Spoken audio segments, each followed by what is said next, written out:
Hello friends. आप सभी कैसे हो? शायद आप बड़े मज़े में होंगे। मेरा आज का टॉपिक बौद्ध धर्म और गौतम बुद्ध की संपूर्ण जीवनी है। गाइस, यह टॉपिक हर प्रकार के कंपटीशन के लिए काफ़ी उपयोगी है।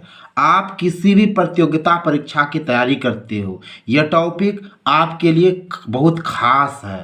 अतः आपसे अनुरोध है गाइस, आप इस वीडियो को पूरा देखें। एक जलते हुए दीपक से एक जलते हुए दीपक से हजारों दीपक रोशन किए जा सकते हैं, फिर भी उस दीपक की रोशनी कम नहीं होती। उसी तरह खुशियां बांटने से बढ़ती है, कम नहीं होती। और ये कथन महात्मा बुद्ध का है। आइए आज हम महात्मा बुद्ध पर पूरी तरह से पकड़ बनाते हैं, उसका संपूर्ण जीवनी जानते हैं, जो कि हमारे प्रतियोगिता परीक्षाओं में अक्सर आया करता है। आइए, बौद्ध धर्म के संस्थापक कोई और नहीं महात्मा बुद्ध थे। ये आप लोग जान ही रहे हो। बौद्ध धर्म के संस्थापक कौन थे? महात्मा बुद्ध थे। महात्मा बुद्ध ने ही बौद्ध धर्म का संस्थापना किया। गौतम बुद्ध भी इसका नाम है। इसके बचपन का नाम सिद्धार्थ था, ठीक है। और सिद्धार्थ का अर्थ होता है जिसकी आकांक्षा पूर्ण हो, जिसकी सारी इच्छाएं पूर्ण हो, उसी को सिद्धार्थ कहते हैं, ठीक है। इसका एक एक पॉइंट गाइज आपके लिए इतना बहुमूल्य है जिसका वर्णन हम खुद नहीं कर सकते हैं। यह आपके लिए बहुत इंपॉर्टेंट है। सिद्धार्थ का जन्म कपिल वस्तु के निकट लुम्बिनी ग्राम के आम्रकुंज में 563 ईस्वी पूर्व हुआ था, ठीक है। ये सिद्धार्थ जो थे, इसका जन्म कपिल वस्तु के निकट लुम्बिनी गांव है, वहाँ आम के बगीचे में 563 ईस्वी पूर्व हुआ था, ठीक है। सिद्धार्थ के पिता का नाम सुद्योधन थे और माता का नाम माया देवी था, ठीक है। सिद्धार्थ के पिता का नाम क्या था? सुद्योधन था और माता का नाम माया देवी था, ठीक है। सिद्धार्थ शाक वंश के थे और शाक का अर्थ होता सर्वशक्तिमान। अब सिद्धार्थ का लालन पालन उसकी मौसी प्रभावती ने की। कहा जाता है कि इसके जन्म के कुछ समय के बाद इसकी माँ जो थी माया देवी, उसका देहांत हो गया, अर्थात उसकी मृत्यु हो गई। तो इसका लालन पालन इसकी मौसी प्रभावती ने किया, ठीक है। आसित नामक ब्राह्मण ने इसका नामकरण किया था। ज्योतिषियों ने यह भविष्यवाणी की थी कि यह बालक जो है बड़ा होकर या तो बहुत बड़ा चक्रवर्ती सम्राट बनेगा या बहुत बड़ा जोगी बनेगा। चक्रवर्ती सम्राट बनता तो राजा सुद्योधन को कोई दिक्कत नहीं था, लेकिन जब जोगी शब्द बोला तो राजा सुद्योधन बड़े चिंतित हुए। उसने अपने मंत्रियों से सलाह किया कि अगर मेरा पुत्र जोगी बन जाएगा तो बड़ा दिक्कत हो जाएगा, क्या करना चाहिए। मंत्रियों से सलाह मशवरा किया, बोला कि इस बालक का विवाह कर दो और एक खूबसूरत सी लड़की से जिसका नाम यशोधरा था उससे इसका विवाह कर दिया गया। ध्यान से समझिएगा। और यशोधरा से सिद्धार्थ को एक पुत्र की भी प्राप्ति हुई और उसके पुत्र का नाम राहुल हुआ। और राहुल का अर्थ होता है एक और बंधन उत्पन्न होना। सिद्धार्थ के सारथी का नाम छंदक था, ठीक है। 29 वर्ष की अवस्था में इसने गृह त्याग किया। आखिर क्यों गृह त्याग किया? इसके पीछे कारण है कि इसने गृह इसलिए त्याग किया क्योंकि एक बार ये घूमने के लिए गया और इसने क्या देखा? एक रोगी को देखा, ठीक है। इसने एक वृद्ध को देखा, इसने एक मृतक को देखा और इसने एक साधु को देखा। ये चारों को देखकर मानो सिद्धार्थ का जीवन ही बदल गया। जब इसने अपने सारथी से पूछा कि सारथी यह क्या है, ये कौन है, तो सारथी ने कहा कि ये रोगी है। संसार में हर मानव रोगी हो जाता है। फिर उसने जब वृद्ध को देखा तो पूछा ये कौन है, ये क्या है, तो सारथी ने कहा ये वृद्ध है। हर मानव को बूढ़ा होना पड़ता है। और जब उसने मृतक को देखा, पूछा कि यह कौन है, तो सारथी ने कहा यह तो मृतक है। हर प्राणी को यहाँ मरना पड़ता है। और ये साधु जो है ये ध्यान कर रहा है। ये ईश्वर का ध्यान कर रहा है। ये चारों कड़ी को देखकर सिद्धार्थ के मन में, सिद्धार्थ का मन ये चारों कड़ी को देखकर व्याकुल होने लगा। वो महल लौटा तो उसके मन में वही आ रहा था, रोगी, वृद्ध, मृतक, साधु। सिद्धार्थ बेचैन हो रहा था, उसका मन पीड़ा से कहरा रहा था। आखिर उसे रहा नहीं गया और उसने अपने पत्नी और पुत्र को सोते हुए छोड़कर 29 वर्ष की अवस्था में गृह त्याग कर दिया, घर को छोड़ दिया। बौद्ध साहित्य में गाई ये बुद्ध का गृह त्याग महानिष्क्रमण के नाम से जाना जाता है। अब देखो आगे क्या वाक्या हुआ। बुद्ध चले। बुद्ध जब गए तो एक वृक्ष के नीचे बैठकर ध्यान करने लगे और उसने कई दिनों तक ध्यान किया। 1 सप्ताह से भी अधिक समय तक सिद्धार्थ ने ध्यान किया। अब इस बीच में सिद्धार्थ का शारीरिक रूप से सिद्धार्थ कमजोर हो गए थे और मूर्छित हो गए थे। उसी वृक्ष के नीचे जल को चढ़ाने के लिए एक सुजाता नाम की लड़की रोज आया करती थी। उसने देखा एक राजकुमार मूर्छित है, उसने उसे होश में लाया, उसको खीर खिलाई। उसके बाद सिद्धार्थ ने फिर ज्ञान की खोज के लिए काफ़ी मशक्क़त की और अंत में उसको ज्ञान की भी प्राप्ति हुई। अब हम आगे बढ़ते हैं। सिद्धार्थ को योग की विधियों की शिक्षा अलार कलाम ने दी। सिद्धार्थ को योग विधि का जो शिक्षा दिया ना, उसका नाम था अलार कलाम, याद रखिएगा। सिद्धार्थ को वेद और उपनिषद की शिक्षा रुद्रक ने दी, ठीक है। सिद्धार्थ को गया के निकट बोधगया नामक स्थान में पीपल वृक्ष के नीचे ज्ञान की प्राप्ति हुई। ज्ञान की प्राप्ति हुई तो कहा जाता है कि एक गांव के निकट, जिस जगह वो ध्यान कर रहे थे उसके नज़दीक में एक गांव था और गांव में एक बीना वादिका एक सुर अलाप रहा था कि बीना की तार को इतना न कसो, बीना की तार को इतना न कसो कि बीना टूट जाए और बीना के तार को इतना भी ढीला न छोड़ो कि बजे ही नहीं। और इसी तत्व को लेकर बुद्ध को ज्ञान की प्राप्ति हुई और उस दिन से यह सिद्धार्थ बुद्ध कहलाई, ठीक है। महात्मा बुद्ध को जब ज्ञान की प्राप्ति हो गई तो उसने सर्वप्रथम सारनाथ में 5 ब्राह्मणों को उपदेश दिया और 5 ब्राह्मण ने अपने धर्म को छोड़कर बौद्ध धर्म ग्रहण कर लिया, जिसे धर्मचक्र प्रवर्तक के नाम से भी जाना जाता है, ठीक है।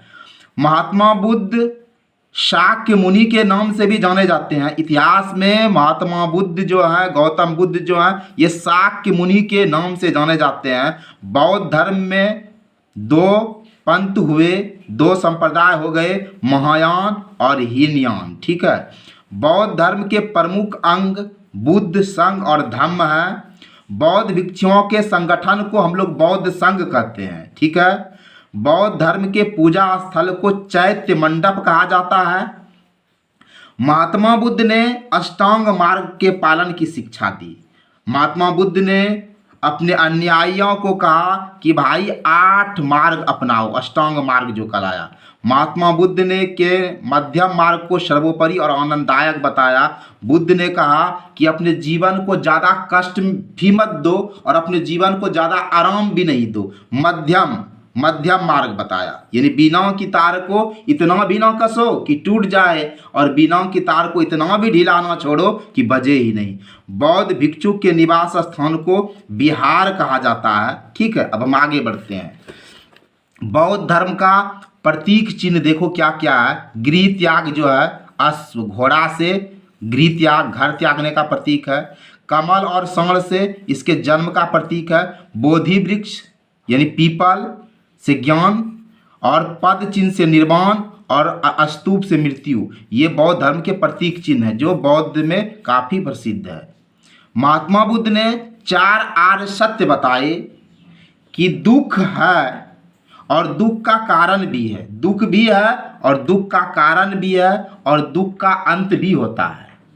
बुद्ध ने क्या कहा अपने 4 आर्य सत्य में कि दुख भी है, दुख का कारण भी है, दुख का अंत भी है और दुख के अंत का उपाय भी है। ये 4 आर्य सत्य महात्मा बुद्ध ने बताए।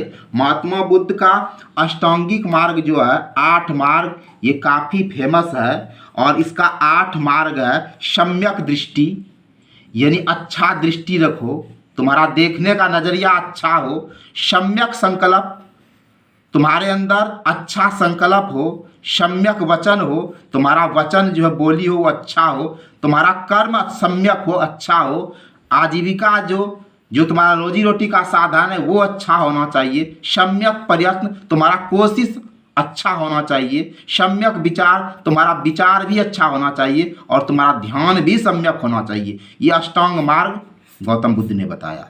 बौद्ध साहित्य में 3 पीटक हैं, एक सूत्र पीटक है, ध्यान दीजिएगा, एक अभिधम्म पीटक है और एक विनय पीटक है। सूत्र पीटक में बुद्ध के धार्मिक विचार और वचन का संग्रह है। सूत्र पीटक में जितना भी बुद्ध का जो धार्मिक विचार है, जितना इसका उपदेश है, ये संग्रह है।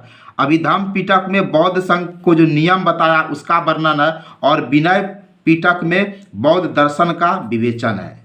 जातक कथाएं बुद्ध के पूर्व जन्मों की काल्पनिक कथाओं से है। जातक कथाएं जो है बुद्ध के पहले जन्मों का काल्पनिक कथाएं हैं, ये वास्तविक नहीं है। अब हम आगे बढ़ते हैं और महात्मा बुद्ध ने अपना जो उपदेश दिया ये पाली भाषा में, मगधी भाषा में दिया। ठीक है, बुद्ध ने संसार को कहा कि बहुजन हिताय बहुजन सुखाय सिद्धांत बुद्ध ने दिया और बुद्ध घूम घूम कर संसार को ज्ञान देने लगे। कहा जाता है कि प्रसेनजीत, बिंदुसार जैसे बड़े बड़े राजा इसके अन्यायी हो गए। एक वाक्य है कि महात्मा बुद्ध घूमने के लिए निकले थे कि तभी उसे कुछ लोगों ने रोका कि महात्मा आगे ना जाएं। बुद्ध ने कहा भाई क्यों ना जाएं? बोला सामने जो जंगल है उसमें अंगुलीमाल नामक डाकू रहता है। बुद्ध ने कहा तो मैं तो जाऊंगा ही। लोगों ने समझाया नहीं जाओ महात्मा, उसने बड़े बड़े लोगों को मार दिया, बड़े बड़े बहादुर लोगों की हत्या कर दिया, आप मत जाओ। बुद्ध ने नहीं माना, गया। और जब सामने वह गया तो एक लंबा चौड़ा विशालकाय सा आदमी था। उसने बुद्ध को कहा ठहर जाओ, ठहर जाओ, ठहर जाओ। बुद्ध ने मुस्कुराते हुए कहा भाई मैं तो ठहर गया, तू कब ठहरे गया? अंगुलीमाल यह सुनकर अचंभित रह गया था कि यह कौन सा प्राणी है, यह कौन सा मानव है, कौन महामानव है जिसके मुख पर इतना तेज है, इतना ओज है। मेरे सामने तो बड़े बड़े की घिग्गी बंद हो जाती, ये महापुरुष कौन है? अंगुलीमाल सोचने लगा। बुद्ध ने कहा भाई तनिक एक मेरा छोटा सा काम कर दो, मुझे उस पेड़ की टहनी तोड़कर दे दो। अंगुलीमाल ने दे दिया। बुद्ध ने कहा इसे उसी जगह जोड़ दो जहां से तुमने तोड़ा था।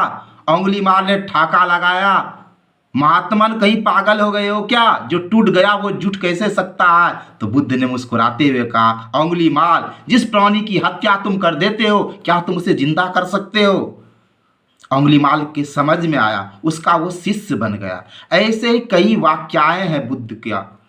जब गौतम बुद्ध एक उपदेश दे रहे थे उसके सामने एक औरत आई और औरत रोती हुई बिलखती हुई आई और कहा कि बुद्ध मेरे पुत्र को जिंदा कर दो। बुद्ध ने कहा ठीक है माई, हम तुम्हारे पुत्र को जिंदा कर देंगे, लेकिन शर्त है एक। क्या? एक मुट्ठी राई लाकर दोगे, उस घर से राई लाकर देना जिस घर में कभी मृत्यु नहीं हुआ। वो औरत गई, हर घर में गई, लेकिन हर घर में उसे मृत्यु को देखा और उस औरत को ज्ञान हुआ कि मृत्यु तो सत्य है। ऐसे कई वाक्य हैं। कहा जाता है कि बुद्ध एक बार एक व्यापारी के पास गया। वह व्यापारी बड़ा ही उदंड था, उसके मुंह में हमेशा गाली गलौज रहता था, लोग उससे परेशान थे। एक दिन उसने बुद्ध को आमंत्रित किया। बुद्ध उसके यहाँ खाने के लिए गए। बहुत तरह का व्यंजन लाया उस व्यापारी ने। बुद्ध ने सारे व्यंजन को अपने सामने रखवाया और फिर व्यापारी को बोला भाई ये सब लेकर जाओ। व्यापारी सारा व्यंजन लेकर गया तो बुद्ध ने पूछा भाई कि बोलो ये सारा व्यंजन जो मैंने खाया नहीं ये किसके पास रह गया? बोला मेरे पास। तो बोला जो तुम गाली देते हो, दूसरे के साथ बुरा व्यवहार करते हो, अगर वो इस चीज को नहीं लेगा तो बोलो भाई किसके पास रहेगा। व्यापारी को समझ में आ गई। ऐसे थे महात्मा बुद्ध।